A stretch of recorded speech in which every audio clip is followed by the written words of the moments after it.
दोस्तों, आज की वीडियो में आपको गरीब मोची और उसकी बीवी का वाकया सुनाने वाले हैं, जिसे सुनकर आपके भी होश उड़ जाएंगे। लिहाजा वीडियो को आपने आखिर तक देखना है। दोस्तों, बरगद के पेड़ के नीचे एक मोची बैठकर जूते सीता था और जूतों की मरम्मत से उसको उतने ही पैसे मिलते थे कि जिनसे वो अपना और अपने बच्चों का पेट भरता था। मोची गरीब जरूर था, लेकिन दिल का सही था। वो अपने साथ एक रोटी लेकर आता था। दोपहर को पानी के साथ रोटी खाकर अल्लाह का शुक्र अदा करता था। अपनी रोटी से एक टुकड़ा वो पहले ही तोड़कर अलग कर लेता था और उस टुकड़े को छोटे छोटे टुकड़े करके वो चिड़ियों को डाल देता था। चिड़िया पेड़ से उतरकर उसके आसपास बैठ जाती और रोटी के टुकड़े खाती और फिर उड़ जाती। ऐसा करके मोची को खुशी महसूस होती थी। वो खाना खाता, फिर बरगद के नीचे थोड़ी देर आराम करता, नमाज पढ़ता और फिर काम करने लगता। यही उसकी रूटीन थी। दोस्तों, वीडियो में आगे बढ़ने से पहले हम आपको ये भी बताना चाहते हैं कि शुगर एक ऐसी बीमारी है जो आजकल ज्यादातर लोगों में देखी जा रही है। इसलिए हम आपके लिए अफ्रीका की जड़ी बूटियों से बनी एक ऐसी दवाई लेकर आए हैं जिससे आपकी शुगर की बीमारी बिल्कुल जड़ से खत्म हो जाएगी। मर्दाना कमजोरी और धात के मरीजों के लिए भी हमारे पास बहुत ही कामयाब दवाई मौजूद है, जिसको अगर आप एक बार इस्तेमाल कर लोगे तो इंशाल्लाह अपनी दुआओं में हमेशा याद रखोगे। सिर्फ एक ही महीने ये दवाई खानी होती है। इस नंबर पर एड्रेस व्हाट्सएप करके आप दवाई ऑर्डर कर सकते हैं या फिर आप कॉल करके अपना ऑर्डर लिखवा सकते हैं।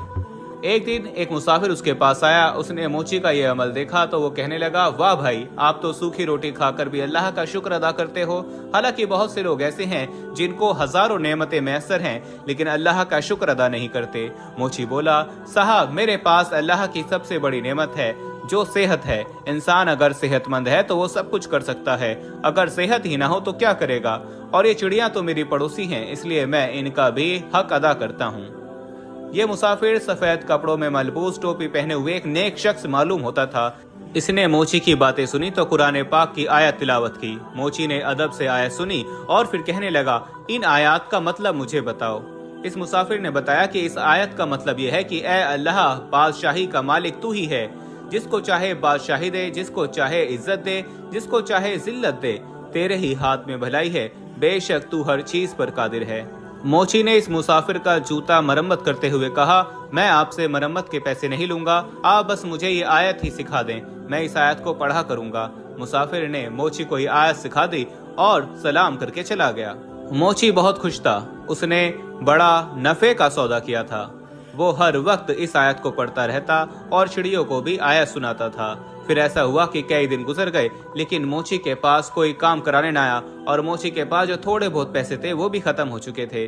अब उसके घर में फाकों की नौबत थी। चिड़िया भी मोची की रोटी का इंतजार करने के बाद वहां से चली गई थी, क्योंकि 3-4 दिन से मोची को रोटी मैसर नहीं थी, सिवाय पानी के उसके पेट में कुछ न गया था। तीसरे दिन जब वो घर पहुंचा तो बीवी सख्त परेशान थी, क्योंकि बच्चों का भूख से बुरा हाल था। उसने मोची से कहा कि सामने वाले घर में देगे पक रही हैं, तुम जाकर वहां से कुछ मांग लाओ, वरना बच्चे भूख से मर जाएंगे। मोची ने कहा कि हमारा वो पड़ोसी बहुत मगरूर है, उससे मुझे उम्मीद तो नहीं है, लेकिन फिर भी बच्चों की खातिर चला जाता हूँ। मोची ना चाहते हुए भी अपनी मजबूरी लेकर पड़ोसी के घर चला गया और उससे कहा कि मेरे बच्चे भूखे हैं, कुछ खाना दे दे या कुछ रकम उधार दे दे। लेकिन पड़ोसी ने उसको कुछ देने के बजाय उसका मजाक उड़ाया और कहने लगा, देगे देखकर चला आया है, मेरे पास हराम की कमाई नहीं है जो तुझ जैसे गरीबों में बांटूं। मोची इससे इल्तिजा कर रहा था, लेकिन पड़ोसी ने नौकरों को बुलाकर उसे घर से निकालने को कहा। नौकरों ने उसको धक्के देकर घर से निकाल दिया और क्योंकि मोची का भूख से बुरा हाल था, वो एक नौकर के धक्के से गिरा और उसका सर एक पत्थर से टकरा गया और खून निकलने लगा। मोची की हिम्मत न हुई कि वो खाली हाथ घर जाए। अब उससे बच्चों की हालत देखी नहीं जाती थी। उसने हिम्मत की और मस्जिद चला गया। वहां उसने पेशानी से खून साफ किया, फिर वजू किया और नमाज पढ़कर अल्लाह से दुआ मांगने लगा और वही आयत जो उसने सीखी थी पढ़ने लगा और अल्लाह के सामने रोने लगा। अल्लाह ताला ने मोची की दुआ सुन ली थी। इतने में एक शख्स मस्जिद में दाखिल हुआ और नमाज अदा की। फिर मोची से कहने लगा, मैं एक सौदागर हूँ और सामान लेकर इस शहर में आया हूँ, लेकिन मेरा मुलाजिम बीमार पड़ गया है, मुझे एक मुलाजिम की जरूरत है, अगर तुम मेरे साथ मदद करो तो मैं तुम्हें उजरत दूंगा।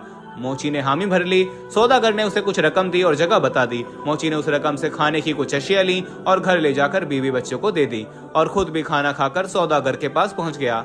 मोची क्योंकि इस शहर से वाकिफ था, इसलिए उसने सौदागर का माल अच्छे मुनाफे में बिकवाया।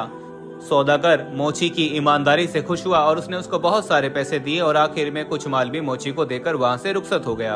अब मोची के पास इतने पैसे और माल था कि वो तिजारत कर सकता था। उसने तिजारत शुरू कर दी और कुछ ही अरसे में वो एक मालदार ताजर बन गया। उसने अपने लिए एक शानदार घर भी बनाया और घर बनाते वक्त उसने यही आयत जो उसको याद थी वो अपने घर के ऊपर लिखवाई, जिसका तर्जुमा था, ऐ अल्लाह, बादशाही का मालिक तू ही है, जिसको चाहे बादशाही दे, जिसको चाहे इज्जत दे, जिसको चाहे जिल्लत दे, तेरे ही हाथ में भलाई है, बेशक तू हर चीज पर कादिर है।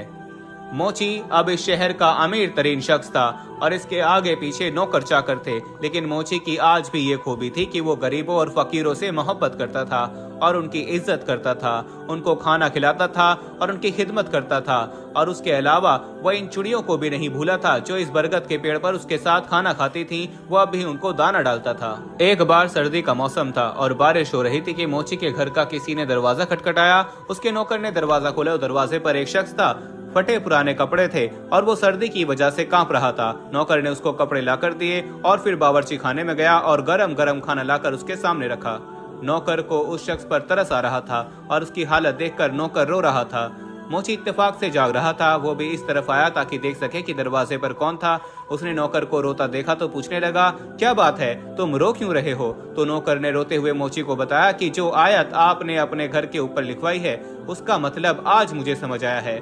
मोची ने पूछा, वो कैसे? तो नौकर ने बताया कि जो फकीर अंदर बैठा खाना खा रहा है और उसको मैंने कपड़े और खाना दिया है, ये चंद साल पहले एक अमीर आदमी था। इसका बहुत बड़ा मकान था, लेकिन ये किसी को मुंह नहीं लगाता था, गरीबों को हकीर समझता था और उनकी तजलील करता था, सदका खैरात नहीं देता था। और आज अल्लाह ताला ने उसको फकीर बनाकर आपके दरवाजे पर भेजा है। मैंने उसके पास भी मुलाजमत की थी। एक बार मेरा बच्चा बीमार था, मैंने इससे पैसे मांगे, लेकिन इसने मुझे धक्के देकर निकाल दिया था और पैसे ना होने की वजह से मेरा बच्चा मर गया था। बेशक अल्लाह कादिर है, इज्जत और जिल्लत उसके हाथ में है। वो बादशाह को फकीर और फकीर को बादशाह बनाने पर कुदरत रखता है।